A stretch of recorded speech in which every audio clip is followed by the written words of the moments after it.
God told me to warn you. Chosen one, this is not a normal moment, and this is not a message you stumbled into by accident. You are going to need to sit down, breathe, and listen with your spirit wide open, because what heaven is about to announce over your life is big. This is not small favor. This is not a minor adjustment. This is not a little burst of encouragement to help you survive one more night. No, this is a line being drawn in the spirit between what was and what is about to begin.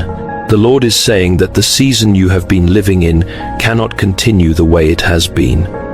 The delay, the pressure, the confusion, the hidden tears, the warfare that made no sense, the doors that would not open, the prayers that seemed to hang in silence. None of it was random, and none of it was wasted. You thought you were enduring a long ending, but heaven says you were standing inside a divine transition. You thought you were being ignored, but God says you were being marked. You thought you were buried under the weight of waiting, but in the courts of heaven you were being set apart, sealed, and prepared as someone carrying more than an ordinary assignment. You are not just another person trying to make it through life. You are not just someone hoping things get better. You are a chosen vessel. You have been called, separated, and reserved for holy purpose. And that is exactly why the battle around your life has been so intense. The enemy does not fight empty people this hard. Hell does not spend this much energy on someone with no destiny attached to their obedience. What has come against you came against you because something on your life is costly, dangerous to darkness, and impossible to replace.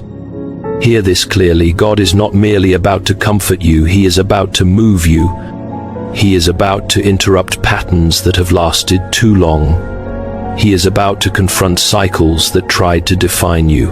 He is about to step into places that looked dead, delayed, and sealed shut, and announce that His timing, not your pain, will have the final word.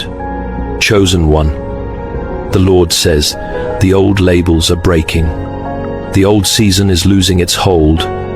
The old language of fear, disqualification, and disappointment cannot narrate where you are going. You have cried enough under what was. You have bent low enough under what was. You have questioned enough under what was. And now, heaven is releasing a warning and a promise. At the same time, do not keep thinking like the version of you that only knew survival, because you are approaching a shift that will require agreement, readiness, and bold faith. There are moments when God whispers, and then there are moments when He speaks with thunder because the hour is too serious for half attention. C.S. Lewis once described pain as God's megaphone to wake a deaf world. And chosen one. That is why this season became so loud, because heaven refused to let you sleep through the moment before your turning point. The pressure was not proof of abandonment. It was proof that something had to break. Something had to wake up.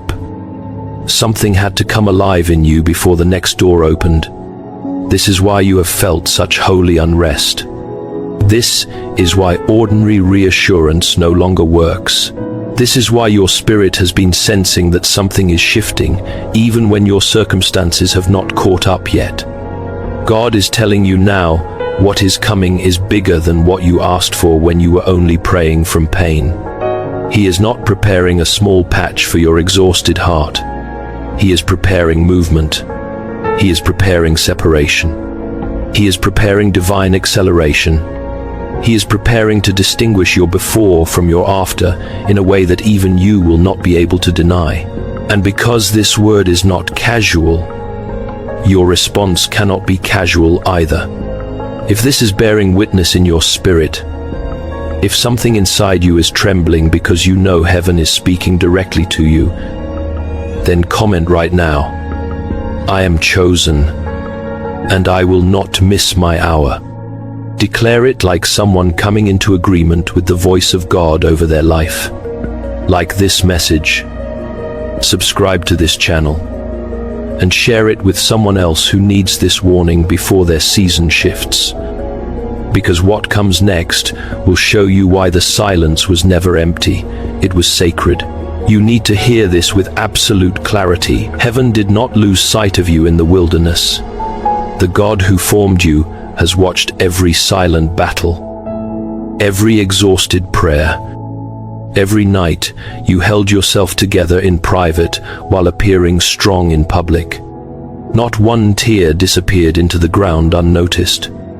Not one sigh dissolved into the dark without being heard. What felt invisible on earth was fully seen in heaven. The Lord says that the place you called abandonment was often the very place where He kept you closest. You mistook silence for distance.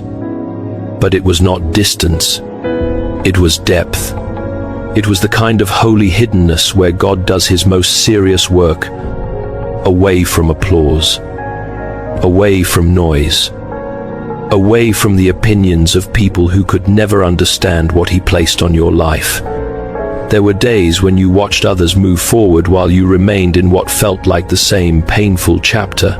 Others celebrated, announced, arrived, married, built, advanced, and smiled in the light, while you stood in the shadows wondering whether your name had been forgotten. You did your best to bless them. You tried to keep your heart clean. You smiled when it hurt. You said the right things.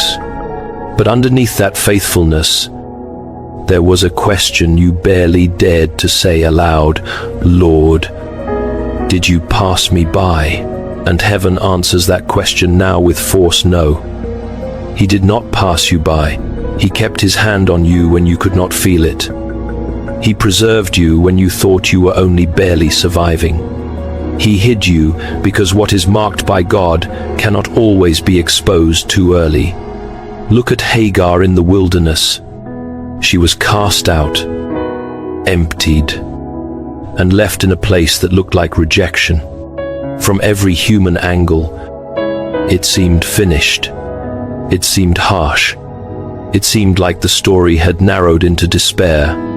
But it was there, in that dry and desolate place, that the God who sees revealed Himself to her.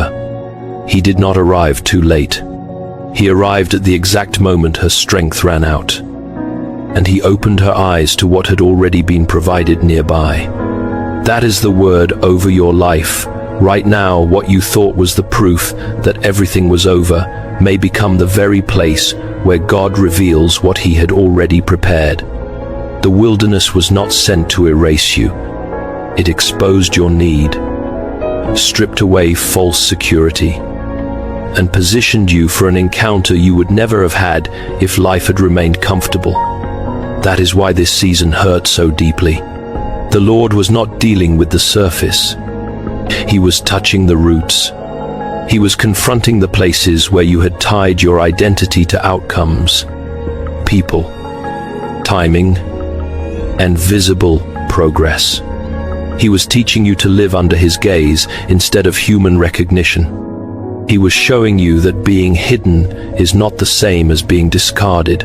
Being delayed is not the same as being denied. Being broken before Him is not the same as being abandoned by Him. In fact, some of the deepest evidence of His nearness appears when every earthly support is removed and His voice becomes the only thing holding you together. That is why your story cannot be measured by public milestones alone. Heaven measures differently. Heaven watches who keeps praying when nothing changes. Heaven watches who still bows when no reward is visible. Heaven watches who refuses to let bitterness take root when disappointment has every reason to harden the heart. And that has been your hidden offering. You were not doing nothing. You were becoming someone. You were being shaped into a vessel that does not collapse when external comfort disappears. You were learning how to hear God in dry places, trust Him in unanswered places, and remain faithful in unseen places. That kind of formation is expensive. And it does not happen in shallow seasons. It happens in the wilderness. It happens in the tension. It happens where pride dies and dependence becomes real. So no, heaven has not ignored you. Heaven has been dealing with you too personally, too carefully, too deeply to abandon you now. And if the wilderness has been this sacred, then what comes after it will have to carry a weight your old self could never have handled. That is why the next part matters. Because the delay was never empty time, it was consecration. What you called delay, heaven called consecration. What you thought was a cruel pause was, in truth, a holy process. The Lord did not leave you standing still because He had nothing to say. He held you in place because He was dealing with things too deep to rush. You were asking for movement, but God was working on weight. You were asking for the door, but He was working on the person who would be able to walk through it without falling apart on the other side. This is why the season cut so deeply. It was not casual discomfort. It was not random frustration. It was surgery. It was the hand of God going beneath the surface, touching motives, fears, attachments, and hidden wounds that could not be allowed to rule your next season. Joseph is the pattern here. He was given a dream from God, but the dream did not carry him straight into fulfillment. First came the pit, then came betrayal, then came slavery, then came false accusation, then came prison. From the outside, everything in Joseph's life looked like contradiction. The promise said one thing, but the process said another. The word from God said elevation, but his reality said confinement. And yet none of those dark places meant the dream had failed. They meant heaven was taking the dream seriously. God would not place Joseph in a seat of authority while pride, immaturity, pain, and human impulse were still left unchecked. The prison was not proof of rejection, it was proof of preparation. In the same way, what felt like a chain around your life was often the mercy of God refusing to release you too early. There were doors you begged for that would have damaged you. There were people you pleaded to keep who would have slowed your obedience and weakened your discernment. There were timelines you thought were perfect that would have bound you to a version of yourself too fragile to carry what is coming now. That is why the Lord let certain things fall through your hands. Not because He was cruel, because He was precise, because He loved your future enough to deny your impatience, because He saw what you could not see. The waiting was not wasted time. It was where your inner life was being brought into alignment with the magnitude of your calling. Some desires had to be purified. Some illusions had to die. Some forms of dependence had to be broken. God was not just delaying an event. He was transforming a vessel. And that kind of work is holy, slow, and severe. C.S. Lewis wrote of the collapse of old settled happiness. And that is exactly what this season has felt like for many, the loss of familiar comfort before the birth of something truer. So if everything felt stripped down, it is because heaven was clearing the ground. God does not build enduring things on unstable foundations. And now that the hidden work has gone this deep, you need to understand what that means. When God finally says move, He will not move in fragments. He will move with force. If this part is speaking directly to your spirit, don't just listen quietly, respond in faith. Comment right now, "My delay was consecration." Declare it with boldness. Let heaven see your agreement. And if you know someone who is losing strength in a long process, share this message with them, because they need to hear that God has not been punishing them, He has been preparing them. Like this video, subscribe to the channel, and stay with me, because the next part may be the confirmation you have been waiting for. When God decides the hidden season has done its work, He does not always announce the next move gently. Sometimes He moves with a speed that startles the very person who prayed for change. That is the kind of hour this is. You are not approaching a soft adjustment. You are approaching a suddenly, and a divine suddenly is not a dramatic phrase meant to excite you for a moment. It is the collision point between heaven's timing and your obedience. It is the moment when years of restraint, silence, and inward preparation begin to break open into visible motion. Joshua stood at the Jordan with a people who had heard promises for years, yet the river did not part while they stood back analyzing it. The waters moved when the feet of the priests stepped in. That is how God often works. He waits until obedience becomes visible. He waits until faith takes form. He waits until you stop demanding proof before movement and choose instead to move because He has spoken. This is why the next season will require a different version of you. Not the one who keeps negotiating with fear. Not the one who delays every step until all uncertainty is gone. Not the one who says yes in prayer but no in action. The suddenly of God does not arrive to entertain you. It arrives to test whether your spirit is willing to move at the speed of His instruction. That is why heaven has been doing so much internal work in you. If acceleration came too early, you would have mistaken it for pressure and run from the very answer you once begged for. But now the Lord is preparing you to recognize His movement when it comes. Even if it does not look how you imagined, a suddenly may arrive as one unexpected call, one conversation, one opening, one divine connection, one instruction that appears simple but changes the direction of everything. It may happen in a week that what could not move for years begins to shift all at once. That is not an exaggeration. That is how God restores time. He can compress what seemed endlessly delayed into a moment of divine release. But hear this with seriousness when the door opens. You cannot stand there paralyzed by the memory of old disappointments. When the river parts, you cannot keep talking like it never will. When God says now, you cannot answer Him with the language of your former season. This is why the wilderness had to teach you obedience under pressure. This is why the silence had to teach you discernment.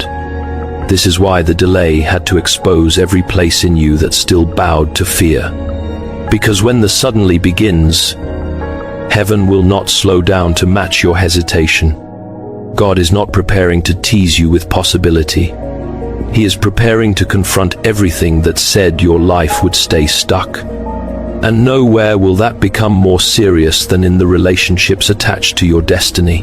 What God is preparing in this area is not shallow romance, not temporary relief, and not an emotional distraction to make the waiting easier. This is about covenant. It is about alignment. It is about who will stand beside you when the weight of your calling becomes visible. That is why this part of your life has felt so painful. You watched others find love, build homes, post their joy, and step into the kind of companionship you once believed would have happened for you by now. And if you are honest, part of the ache was not just loneliness, it was confusion. You wondered why something that seemed so natural, so simple for others, became such a battlefield in your own story. But the Lord is confronting that pain with truth. The delay was not proof that you were unwanted. It was proof that heaven refused to hand you over to what could not carry the assignment on your life. Ruth did not arrive in Boaz's field by random chance. What looked ordinary on the surface was divine arrangement underneath. God was already weaving provision, protection, timing, and covenant together before either of them could see the full picture. That is the pattern over your life. You are not being asked to chase what is real. You are being prepared to recognize what God has ordained. And that requires more than chemistry. It requires healing. It requires maturity. It requires spiritual weight. The wrong relationship can do more than break your heart.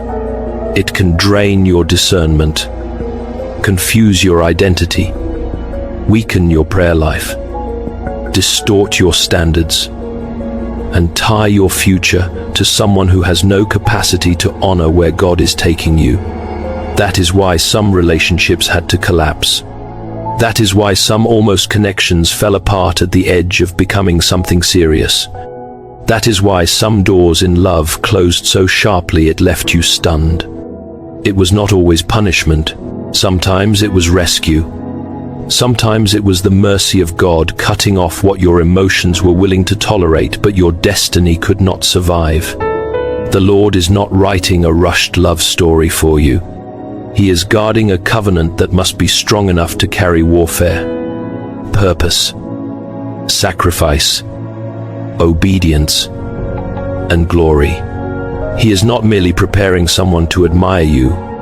He is preparing someone who can stand with you, pray with you, build with you, endure with you, and remain faithful when the cost of obedience gets high.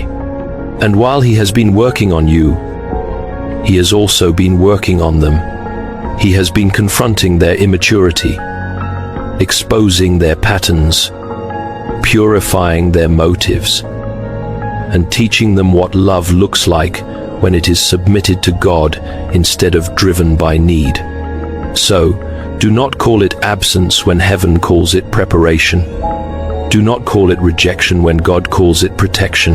The delay here has been severe because the covenant attached to your life is costly. And if God has guarded this part of your story so carefully, then you need to understand something deeper. His restoration was never meant to stop at relationships alone. If you feel God exposing the truth about covenant in your life, then respond right now. Come on. God is guarding my covenant. Or declare, I will not settle for less than God's will. Let that be your public agreement with what heaven is doing behind the scenes. Like this video, subscribe, and share it with someone whose heart has been wounded by broken relationships. Because they need to know that some endings were not rejection, they were rescue. Stay with me, because what comes next is bigger than love alone. God is about to speak over every other area of your life. This word does not stop at relationships, because heaven is not restoring one corner of your life while leaving the rest in ruins.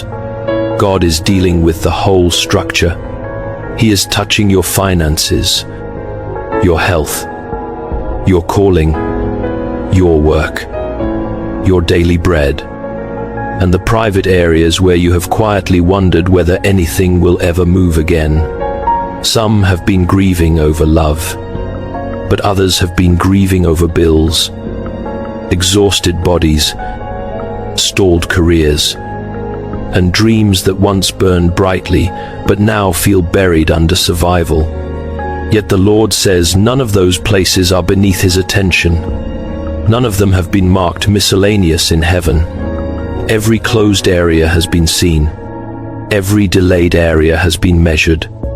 Every weak area is under the hand of God. Think of the widow of Zarephath. She was not standing in abundance. She was standing at the edge of depletion, holding almost nothing, preparing for what she thought would be the end. But when the word of the Lord met her in that place, scarcity did not have the final say. God did not merely give her comfort for the day. He sustained her through a season that should have crushed her. That is how heaven works. The Lord does not always begin by giving excess. He begins by reordering trust. He teaches you to stop bowing to what looks empty and start responding to what He has spoken. For many, the delay in provision was not just about money. It was about training your spirit not to worship stability more than obedience. For many, the delay in healing was not just about the body. It was about God exposing inner exhaustion, accumulated grief, hidden stress, and patterns that could not be carried into the next season untouched. For many, the delay in calling was not because you missed your destiny. It was because heaven refused to let you build your life on the wrong foundation, in the wrong room, with the wrong motives. C.S. Lewis once wrote, "You can't get second things by putting them first." That is the tension so many have lived through. You wanted the breakthrough, but God wanted the order. You wanted the answer, but He wanted the alignment. You wanted the open door, but He was restoring the inner structure that would keep you from collapsing after you walked through it. So hear this now. God is not withholding to destroy you.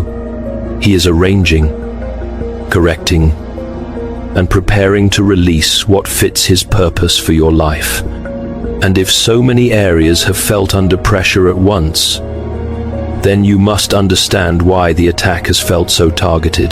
The intensity of what has come against you was never random, and it was never small. There is a reason the pressure felt targeted. The fatigue felt unusual. The discouragement felt heavy. And the battles seemed to rise all at once from different directions. It is because the enemy does not react most violently to what is empty. Darkness responds when something is being built. Look at Nehemiah. The moment he began rebuilding the wall, opposition intensified. The resistance did not prove he was outside the will of God.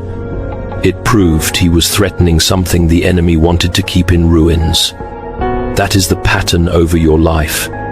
The warfare increased because restoration was rising. The attacks sharpened because structure was being rebuilt. The voices grew louder because the wall was going up again. Some of what you have faced was not merely emotional strain. It was strategic interference. Confusion at the wrong time. Weariness at the wrong time. Offense at the wrong time. Temptation at the wrong time. Delays. Misunderstandings. Mental fog. Strange heaviness. And the urge to withdraw right when heaven was calling you to stay alert. That is how the enemy works.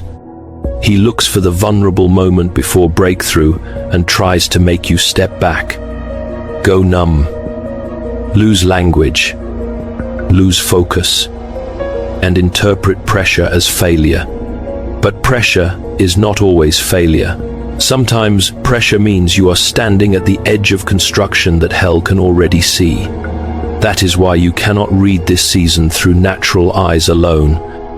If you do, you will mistake resistance for defeat. You will call warfare abandonment. You will think the increase in pressure means God is absent, when in reality, the increase may mean you are closer than ever to movement. Nehemiah did not stop building because the threats got louder.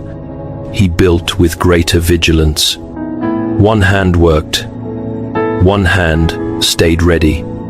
That is the posture being formed in you now. God is not only bringing you through this battle, He is teaching your hands how to war and your spirit how to remain steady under assault. He is building discernment where naivete once lived. He is building endurance where you once broke quickly. He is building authority in the very place the enemy tried to produce collapse. So no, this battle is not proof that your life is cursed. It is proof that something on your life matters. Something in your future carries consequence. Something in your obedience threatens darkness more than you realize.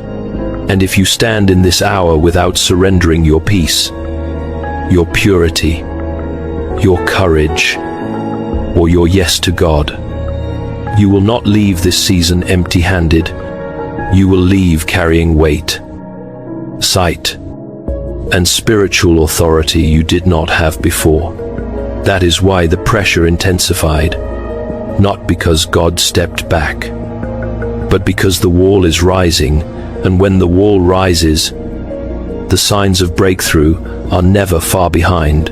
Some signs appear when breakthrough is drawing near.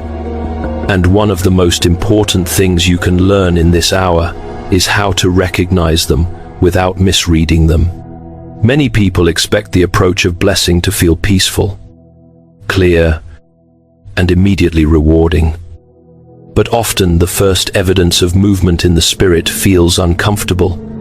The pressure increases, the resistance sharpens, the fatigue becomes